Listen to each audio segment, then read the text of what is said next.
আমাকে লাগাতার সোশ্যাল মিডিয়াতে ধর্ষণের হুমকি দেওয়া হচ্ছে বিভিন্ন প্রোফাইল থেকে, তাহলে যদি ঘুরে ফিরে ব্যাপারটা তো সেই নারী সুরক্ষা সেই এক ইনসিকিউরিটির জায়গাতে রইল, তাহলে সুরক্ষার জায়গাটা কোথায় আমাদের বদলাচ্ছে? কিছু তো বদলাচ্ছে না। ধর্ষণ খুনের প্রতিবাদ করে মিলেছে ধর্ষণের হুমকি। চাঞ্চল্যকর অভিযোগ অভিনেত্রী রূপা ভট্টাচার্যর। মুখ্যমন্ত্রীকে খোলা চিঠি দিয়েও সুরাহা মেলেনি বলে দাবি। नीरा सफेद तुरंत खुले, भरपूर झाग दे और इसकी स्मार्ट साइंस दे स्मार्ट केयर और फ्रेशनेस।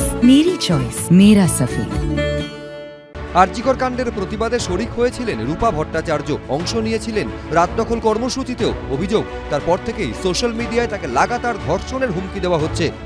একজন টলিউডের অভিনেত্রী, তিনি যেটা সরাসরি অভিযোগ করছেন যে তিনিও কিন্তু সামিল হয়েছিলেন সেই বিচার চাওয়ার যে কর্মসূচি, সেই জাস্টিস ফর আরজিকর, সেই কর্মসূচিতে তিনিও সামিল হয়েছিলেন, বিভিন্ন মিটিংয়ে গিয়েছিলেন, মিছিলে গিয়েছিলেন, কিন্তু তারপরে তাকে কিন্তু রীতিমতো ধর্ষণের হুমকি দিচ্ছে বেশ কয়েকজন দুষ্কৃতী।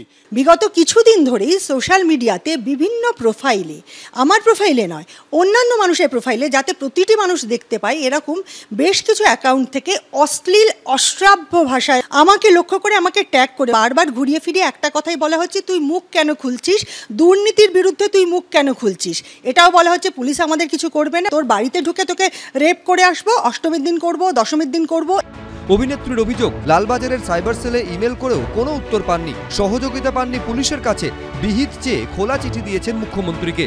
কলকাতা পুলিশের সাইবার ক্রাইমের যে সেলটা, সেখানে কমপ্লেন করলাম, ইমেলের মাধ্যমে করলাম। সোশ্যাল মিডিয়াতে আমি আবার কলকাতা পুলিশকে ট্যাগ করে বললাম যেটা লাগাতার হয়ে যাচ্ছে, আপনারা প্লিজ কিছু করুন। তাতেও যখন লাভ হলো না, তখন আমি মাননীয় মুখ্যমন্ত্রী, যেহেতু উনি পুলিশ মন্ত্রীও, ওনার সোশ্যাল মিডিয়া হ্যান্ডেলে ট্যাগ করে আমি একটা খোলা চিঠি দিলাম। তার 2-3 দিন পরে কলকাতা পুলিশের পক্ষ থেকে আমাকে গতকাল একটা মেল করে বলা হলো যে এবার ফিজিক্যালি গিয়ে এই দক্ষিণ কলকাতায় যে সাইবার সেল আছে সেখানে সব ডেটা নিয়ে কমপ্লেন করতে। আজকে আমি শুটিং থেকে ছুটি নিয়ে সেই ডেটা নিয়ে যখন কমপ্লেন করতে গেলাম, সেখানে বলা হলো না, এখানে তো এইভাবে কমপ্লেন নেওয়া হবে না, আগে লোকাল থানায় ডায়েরি করা হোক। যে কোনো থানায় অভিযোগ করতে পারেন বা সেই যে কোনো মাধ্যমে অভিযোগ করতে পারেন, সেই ক্ষেত্রে উচিত 0 FIR হিসেবে ট্রিট করে যে সংশ্লিষ্ট জুরিসডিকশনে সেটিকে পাঠিয়ে দেওয়া। অর্থাৎ এটা একটি প্রশাসনিক দায়িত্ব পুলিশের। দুর্ভাগ্য হলেও সত্য, এই পুলিশ তার প্রশাসনিক দায়িত্ব পালন করেননি।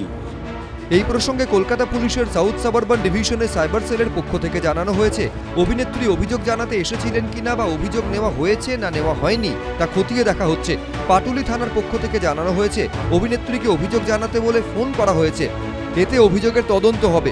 কয়েক বছর আগে রূপা যোগ দেন বিজেপিতে। অভিনেত্রীর দাবি, বছর 3 আগে গেরুয়া শিবির ত্যাগ করেছেন। হিন্দোল দে, ABP আনন্দ, কলকাতা।